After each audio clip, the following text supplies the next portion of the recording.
Introduction and Basic Concepts.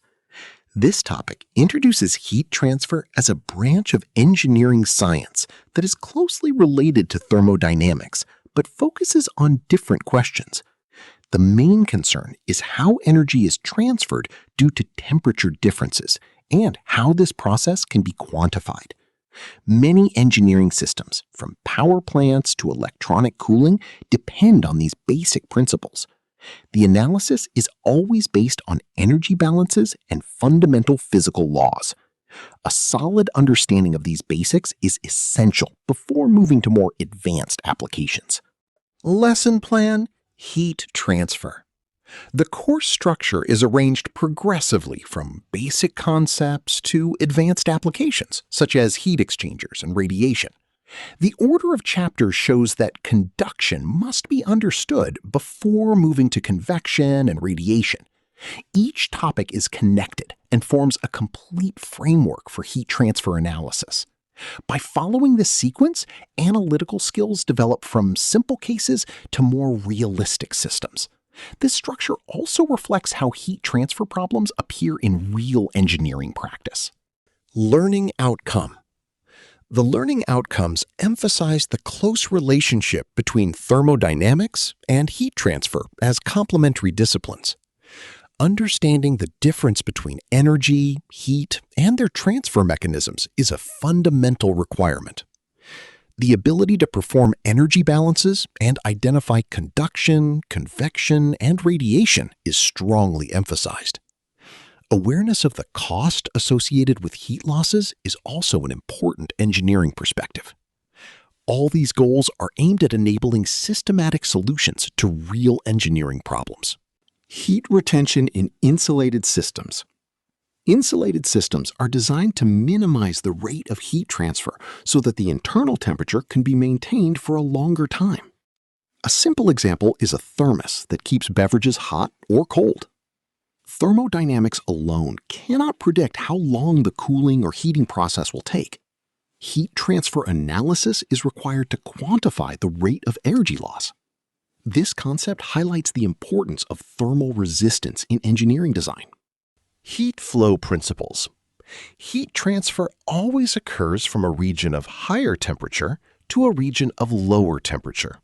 This is a natural process that continues until thermal equilibrium is reached. A daily example is hot coffee that slowly cools down in a room. The direction and rate of heat transfer depend on the temperature difference and the properties of the medium. This principle forms the basis of all subsequent heat transfer analyses. Applications of heat transfer. Heat transfer plays a crucial role in regulating the human body temperature through heat exchange with the environment. In industrial systems, it is used in heating, cooling, and refrigeration processes. Electronic devices strongly depend on effective heat dissipation to avoid overheating. Without proper control of heat transfer, system reliability and lifetime would decrease significantly. Therefore, heat transfer is always a key aspect in engineering design. Early concept of heat transfer. In the 19th century, heat was considered an invisible fluid called caloric. This caloric was believed to flow from a hot body to a cold body through the contact surface. This view helped explain the direction of heat transfer qualitatively at that time. However, the theory was later replaced by the modern understanding that heat is a form of energy transfer. This conceptual change became a major milestone in thermal science. Check your understanding number 1. This question reinforces the historical term used to describe heat in the 19th century. The correct answer is caloric, according to the old theory that treated heat as a fluid. Although this concept is no longer used, understanding it is important to see the evolution of science. This history shows how scientific understanding can change over time. From here, the transition to the modern energy-based view becomes clear. James Prescott Joule. Joule demonstrated the equivalence between mechanical energy and heat through systematic experiments. Joule's law relates heat production to electric current and resistance. Another important contribution is the Joule-Thomson effect, which enables refrigeration applications. These findings strengthen the view that heat is a form of energy, not a fluid. Joule's role is central in building the foundation of modern thermodynamics. Mathematical modeling steps. Mathematical modeling starts by identifying the important variables and relevant physical laws. Then, assumptions are made to simplify the system without losing the main characteristics of the problem. Differential equations are formulated together with boundary and initial conditions. The next step is to solve these equations using appropriate methods. The final results must always be interpreted back in the context of the real physical system. Role of modeling in engineering. Modeling is used to simplify complex real systems so they can be analyzed in a rational way.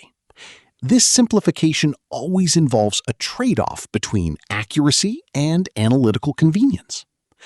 With a model, the thermal behavior of a system can be predicted without performing expensive experiments. A simple example is modeling a potato as a homogeneous body when heating it in an oven. This approach helps engineers understand the main trends before dealing with more detailed complexities. Internal energy versus enthalpy. Internal energy represents the microscopic energy of a non-flowing fluid. For flowing fluids, enthalpy is more appropriate because it already includes the flow energy. This distinction is very important in the analysis of closed systems and control volumes. Choosing the correct energy property simplifies the energy balance equations. Therefore, the physical context of the system determines whether U or H should be used. Check your understanding number 2. This question tests the understanding of the difference between internal energy and enthalpy. The correct answer is that enthalpy includes internal energy and the energy associated with flow. This concept is fundamental in the analysis of flowing systems. Choosing the wrong energy property can make the balance equations more complicated or even incorrect. Therefore, this understanding must be mastered from the beginning. Understanding specific heat. Specific heat is defined as the energy required to raise the temperature of a unit mass by 1 degree.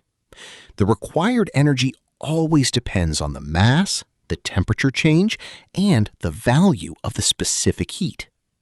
Each material has a different specific heat as a physical property. Materials with high specific heat can absorb more energy for the same temperature rise. This concept is essential in heating and cooling calculations. Specific heat variation with temperature is not truly constant and can vary with temperature. At higher temperatures, more energy is often required to raise the temperature by 1 degree. This shows that thermal properties can depend on operating conditions. For accurate analysis, this variation should be taken into account. However, in many engineering cases, using an average value is still sufficiently accurate. Properties of incompressible substances. For incompressible substances, the specific heats at constant pressure and constant volume are considered equal. This greatly simplifies energy analysis for liquids and solids. With a single specific heat value, calculations become more direct and practical. This approach is widely used in analyzing the heating of water or metals. The simplification is valid as long as pressure changes do not significantly affect thermal properties. Check your understanding number 3. This question reinforces the special property of incompressible substances. The correct answer is that the two specific heats are equal. This concept is used almost all the time in heat transfer calculations for liquids. By remembering this, many energy equations become much simpler. This is an example of how a proper physical assumption simplifies analysis. Heat transfer mechanisms. Heat transfer can occur as sensible energy or latent energy. Sensible energy is associated with temperature change without a phase change. Latent energy is associated with phase change, such as evaporation or condensation, without temperature change. All these processes are still driven by temperature differences. Understanding this distinction is important for analyzing many thermal processes in industry. Heat flux concepts. Heat flux represents the heat transfer per unit surface area. This quantity is very useful for comparing the intensity of heat transfer in different systems. Mathematically, heat flux is obtained by dividing the total heat transfer by the area. This concept assumes that the heat transfer is uniformly distributed over the surface. With heat flux, thermal design analysis can be carried out in a more standardized way. Steady-state energy transfer. At steady-state conditions, there is no accumulation of energy within the system. The energy entering the system is always equal to the energy leaving the system. This makes the energy balance very simple and time-independent. All energy interactions, whether in the form of heat, work, or mass flow, must be balanced. This concept is the basis for analyzing many engineering devices that operate continuously. Closed system energy transfer. In a closed system, energy changes are caused only by heat and work interactions, with no mass flow. If there is no work interaction, the change in system energy is entirely due to heat transfer. In simple cases, the relation between heat, mass, specific heat, and temperature change can be used directly. This equation is widely used in the analysis of heating or cooling of solids and liquids. This approach highlights the direct link between heat transfer and changes in the thermal state of the system. Check your understanding number 4. This question emphasizes that the energy change in a system with no work interaction is caused by net heat transfer. The correct answer states that specific heat determines the amount of energy change for a given temperature change. This concept is a direct application of the energy equation for a closed system. By understanding this, many heating and cooling problems can be solved quickly. It also shows the importance of correctly identifying the type of system being analyzed. Mass flow rate in pipes. Mass flow rate depends on the fluid density, flow velocity, and the cross-sectional area of the pipe. For a circular pipe, the cross-sectional area is determined directly from the diameter.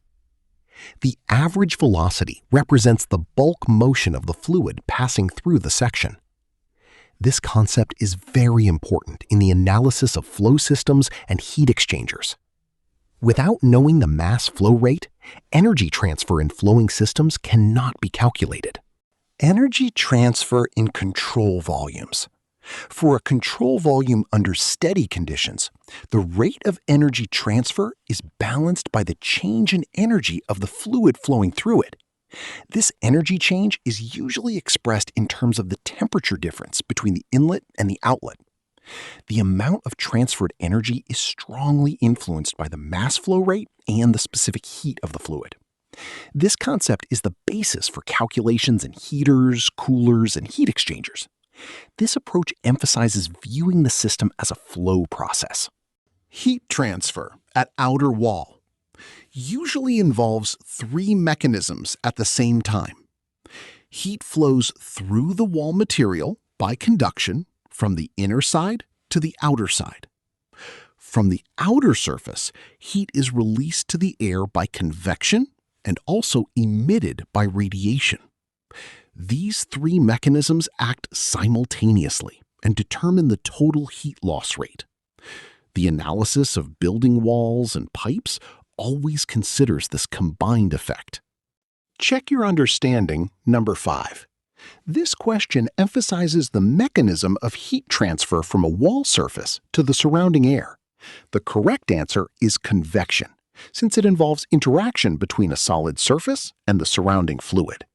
This concept appears frequently in the analysis of heating and cooling of surfaces. Understanding the dominant mechanism is essential for selecting the appropriate correlations. It also helps in designing effective cooling systems. Heat conduction in plane wall. Heat conduction in a plane wall occurs due to a temperature gradient between the two sides of the wall. Heat flows from the high temperature side to the low temperature side through the wall thickness. The heat transfer rate is influenced by the area, wall thickness, and material properties. The thicker the wall, the greater the resistance to heat flow. This concept is the basis of many thermal insulation calculations. Thermal conductivity and heat transfer. Thermal conductivity indicates a material's ability to conduct heat. Materials such as copper have high conductivity, allowing heat to flow rapidly. In contrast, materials with low conductivity resist heat flow. For the same geometry and temperature difference, the heat transfer rate is determined solely by the conductivity value. This is why material selection is very important in thermal design. Jean-Baptiste Joseph Fourier. Fourier developed the mathematical foundation of heat conduction through the heat diffusion equation. He also introduced Fourier's law, which is the cornerstone of conduction analysis. In addition, Fourier series and Fourier transform have wide influence in many fields of engineering. His contributions are not limited to heat transfer, but extend to applied mathematics in general. His role is fundamental in building modern heat transfer theory. Heat conduction analysis. In conduction analysis, the cross-sectional area is defined as the product of width and height perpendicular to the direction of heat flow. This area directly affects the magnitude of the heat transfer rate. The larger the area, the greater the amount of heat that can flow under the same conditions. Therefore, system geometry is always an important part of the analysis. Accuracy in defining the area strongly determines the accuracy of the final result. Check your understanding number 6. This question reinforces the definition of cross-sectional area used in conduction analysis. The correct answer is width, since the area is defined as the product of width and height. This concept seems simple, but is very important in heat transfer rate calculations. An error in defining the area will directly lead to an incorrect result. Therefore, careful attention to system geometry should never be neglected. Determining thermal conductivity. The thermal conductivity of a material can be determined experimentally under controlled heat flow conditions.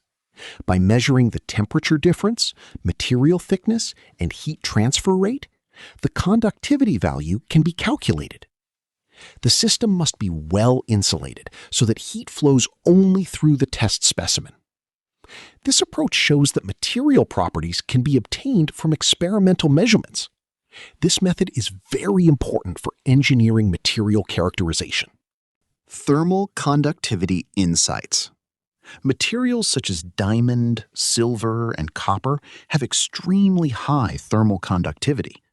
In contrast, air and insulating materials such as glass fiber have very low conductivity.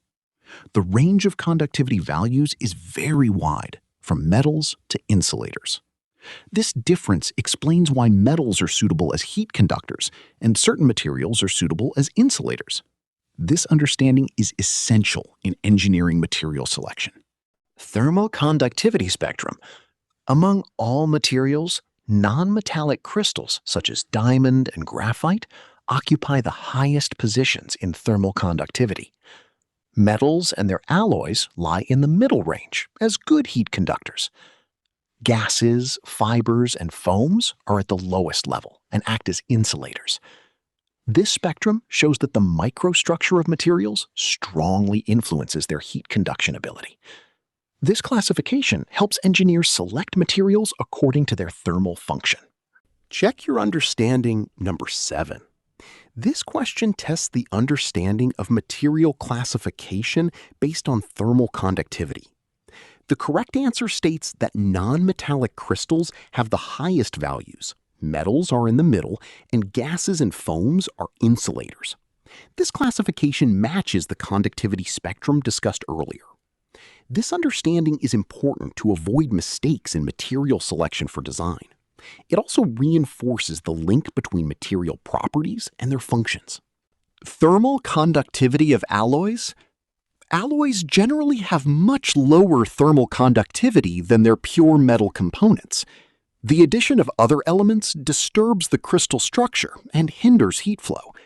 Examples such as constantan and bronze show a significant reduction in conductivity. This property is often utilized in applications that require thermal resistance or certain thermal stability. Therefore, alloys are selected not only for mechanical strength, but also for their thermal properties. Mechanisms of heat conduction. In gases and liquids, heat conduction mainly occurs through molecular collisions and diffusion.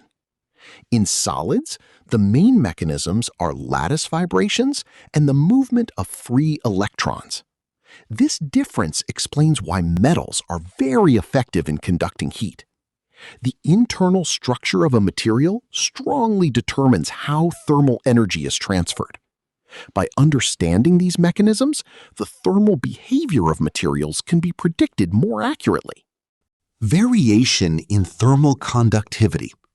In metals, thermal conductivity generally decreases as temperature increases. This can be observed in copper and aluminum, which show reduced conductivity at higher temperatures. This phenomenon is related to increased disturbances in electron movement. It means that thermal properties are not always constant under all conditions. For high-precision analysis, this temperature effect must be taken into account. Thermal conductivity across phases. In the solid, diamond has the highest thermal conductivity, while silver and copper dominate among metals. In the liquid, water shows a relatively stable value compared to other liquids. In the gas, helium has the highest conductivity, and its value increases with temperature. These differences across phases show the strong influence of microscopic structure and mechanisms. This demonstrates that thermal properties strongly depend on the physical state of the material. Check your understanding number 8. This question asks which gas has the highest thermal conductivity. The correct answer is helium, as discussed earlier. This property makes helium useful in applications that require rapid heat transfer. The question reinforces the understanding of thermal property comparisons among gases. By mastering this, working fluid selection can be done more appropriately. Thermal diffusivity insights. Thermal diffusivity indicates how fast heat spreads within a material. Metals, such as silver and gold, have high diffusivity and respond quickly to temperature changes. In contrast, insulating materials like wood and glass wool have low diffusivity, so temperature changes occur slowly. Liquids and organic materials are generally in a similar low range. This property combines the effects of conductivity, density, and specific heat into a single parameter. Thermal conductivity conversion. In the English unit system, thermal conductivity values can be obtained from SI values using a specific conversion factor. The factor 0.5778 is used to convert from watts per meter degree Celsius to BTU per hour foot degree Fahrenheit. A numerical example shows how the same physical value can be expressed in two unit systems. This conversion is important when working with different data sources or standards. Unit consistency strongly determines the correctness of calculation results. Heat transfer via convection. In convection, there is a boundary layer near the surface where velocity and temperature change rapidly. The air temperature drops sharply from the hot surface value to the ambient value. Heat always flows from the hot surface to the cooler fluid. The velocity profile shows how the flow develops away from the surface. This mechanism combines conduction near the wall and advection by the fluid flow. Convection cooling. Forced convection uses devices such as fans or pumps to increase the fluid flow rate. Natural convection occurs due to density differences caused by temperature variations. Under the same conditions, forced convection is usually much more effective in removing heat. This is because higher flow rates reduce thermal resistance. The choice of convection mode strongly affects cooling system design. Check your understanding. Number 9. This question compares the fundamental difference between forced and natural convection. The correct answer states that forced convection uses external forces, while natural convection relies on density differences. This difference determines the flow velocity and the effectiveness of heat transfer. This understanding is important when selecting an appropriate cooling method. With this concept, design solutions can be made more rational. Sir Isaac Newton. Newton made major contributions to classical mechanics and also to heat transfer through the law of cooling. Newton's law of cooling relates the convection heat transfer rate to the temperature difference. This concept is still used today in many convection correlations. In addition, his work in mathematics and physics forms the foundation of modern engineering science. His role shows how one scientist can influence many disciplines at once. Convection heat transfer coefficients have a very wide range of values, depending on the mechanism and the type of fluid. Free convection in gases has small values, while in liquids the values are larger. Forced convection significantly increases the coefficient values. Boiling and condensation produce extremely high values because they involve phase change. This range shows how varied convection intensity can be in practice. Black body radiation. Black body radiation represents the maximum possible emission from a surface at a given temperature. An ideal black body has an emissivity equal to 1. The radiation rate strongly depends on temperature and increases with the fourth power of the absolute temperature. This concept serves as a reference for comparing the radiation behavior of real surfaces. With this model, radiation analysis can be carried out systematically. Emissivity of materials. Emissivity indicates how closely a surface behaves like a black body. Polished metals have very low emissivity and reflect most of the radiation. In contrast, black paint, human skin, and water have high emissivity. Many non-metallic materials fall in the medium to high range. This value is very important in radiation heat transfer calculations. Check your understanding number 10. This question asks about the typical emissivity range of polished metals. The correct answer is about 0.02 to 0.03. This very low value explains why shiny surfaces are effective radiation reflectors.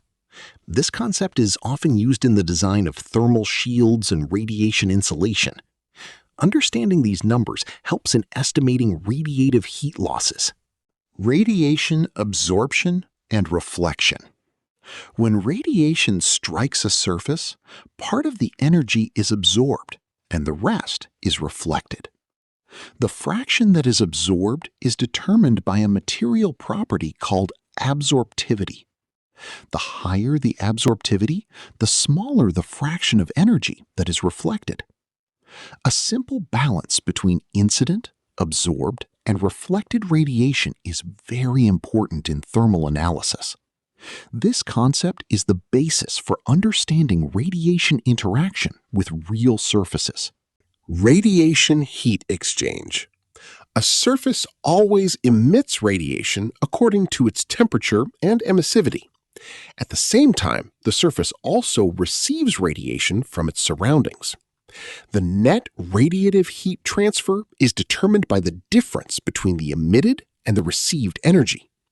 Therefore, the surrounding temperature strongly affects the radiative heat transfer rate.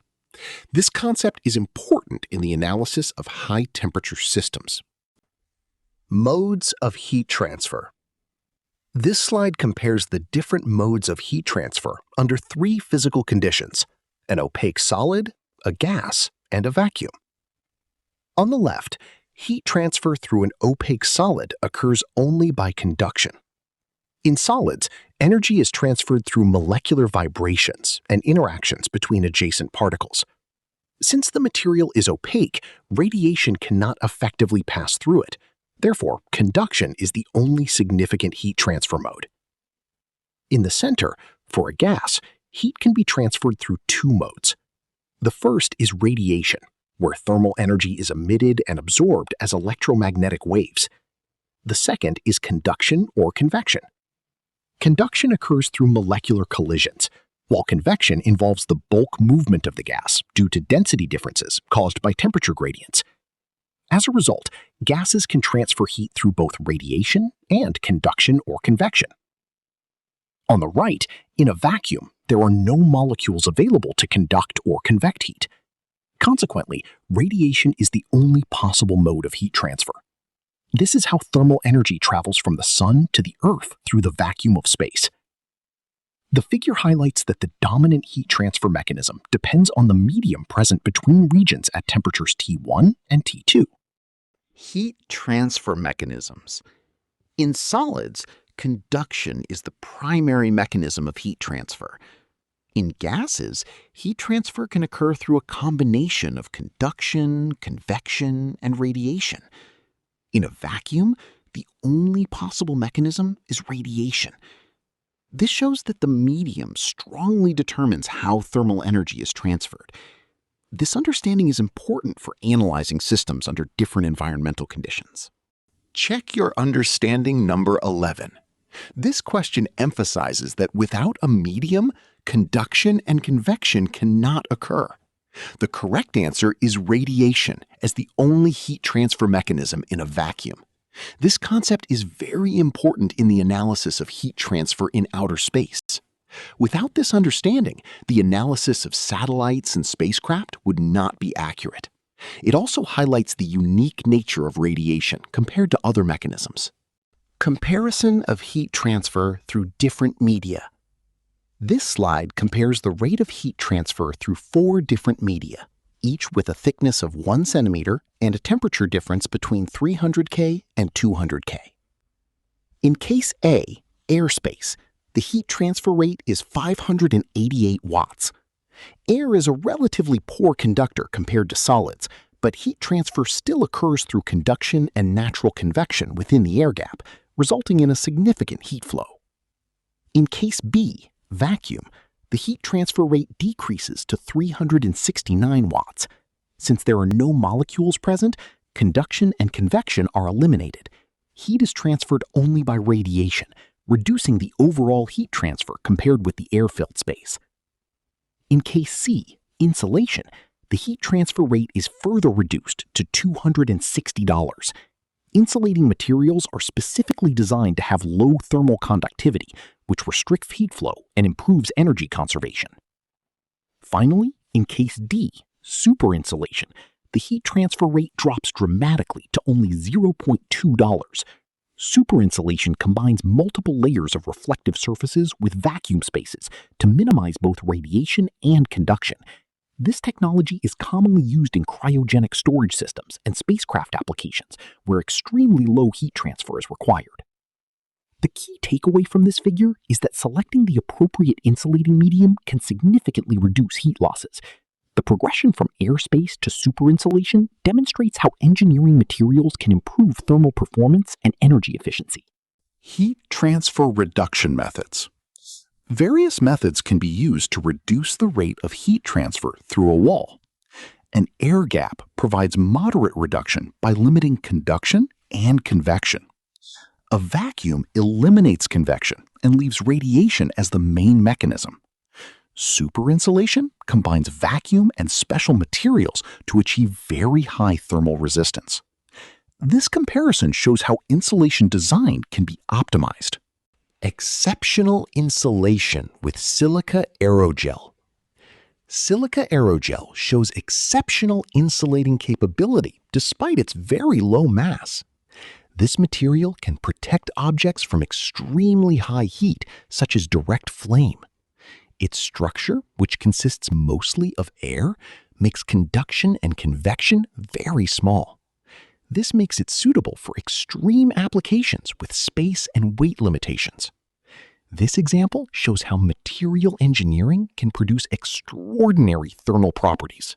Aerogel nanostructure. Aerogel has a porous structure with nanoscale pore sizes.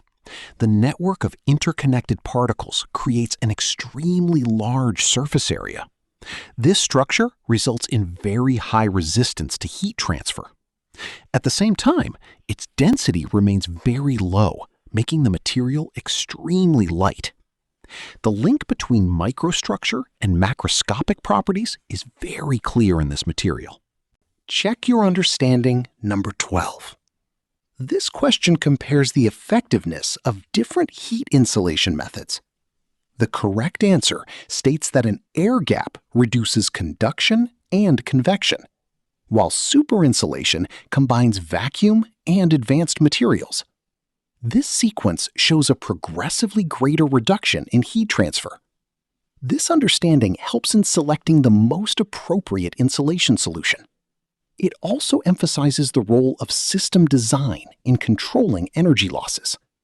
Problem solving using PTD concepts. The problem-solving approach starts by identifying important variables and relevant physical properties. Then, reasonable assumptions are made to simplify the system without losing its physical essence. Heat and mass transfer equations are derived based on these assumptions. The obtained solution must be consistent with the prevention through design principles and physical constraints. This approach ensures that the solution is not only mathematically correct, but also engineering-wise reasonable. Simplifying problem solving. Complex problems should be broken down into smaller and more manageable steps. A logical and structured approach usually leads to faster solutions with fewer mistakes. Avoiding unnecessary complexity saves time and effort. This strategy also helps maintain focus on the main objective of the calculation. In this way, the problem-solving process becomes more efficient and more reliable. Importance of reasonable assumptions. Identifying missing data is an important step before performing calculations. The assumptions made must balance simplification and accuracy of the results. Incorrect assumptions can lead to significant errors in the final outcome. Therefore, every assumption must be physically justifiable. This approach increases the reliability and credibility of the analysis results. Ensuring result accuracy. Calculation results must be checked for physical and economic reasonableness. Rechecking data, assumptions, and calculation steps is essential to avoid errors. Extremely unrealistic values often indicate conceptual or computational mistakes. Evaluating the plausibility of the results helps ensure that the solution can be applied in practice. This step is an important part of engineering ethics and professionalism. Check your understanding number 13. This question emphasizes the importance of reviewing calculations and assumptions. The correct answer is to identify errors or oversights in the data. This step often saves engineers before results are used in technical decisions. Without this process, small mistakes can grow into major problems. This question reminds the importance of being critical toward one's own results. Accuracy versus precision. Accuracy indicates how close a result is to the true value. Precision indicates how consistent repeated measurements are with each other. A result can be very precise but not accurate, or accurate but not precise. The shooter example illustrates the conceptual difference between these two terms very clearly. In engineering, both are important, but they have different meanings. Understanding significant digits. Significant digits indicate the level of precision of a numerical value. They start from the first non-zero digit and reflect the quality of measurement data. Scientific notation is often used to clearly show the number of significant digits. Writing 4.03 times 10 to the fourth is more informative than writing 40300 directly. This concept is important to avoid giving a false sense of accuracy in calculations. Importance of significant digits. Calculated results should not have higher precision than the input data. Rounding must be performed so that the number of significant digits matches the original data. Showing too many digits can mislead the interpretation of results. This principle keeps reported results scientifically honest. In this way, the quality of data and calculations is maintained. Check your understanding number 14. This question emphasizes the best practice in reporting calculated results. The correct answer is that results should match the number of significant digits of the input data. This prevents making unrealistic claims about precision. This principle is very important in scientific and engineering reporting. By following this rule, the communication of results becomes more reliable. References. The reference list shows the main sources used for the lecture material. The book by Chingle and Gajar is one of the standard references in the field of heat transfer. This reference ensures that the presented material has a strong scientific foundation. Using credible sources is very important in engineering education. It also makes it easier for students to study the material further on their own.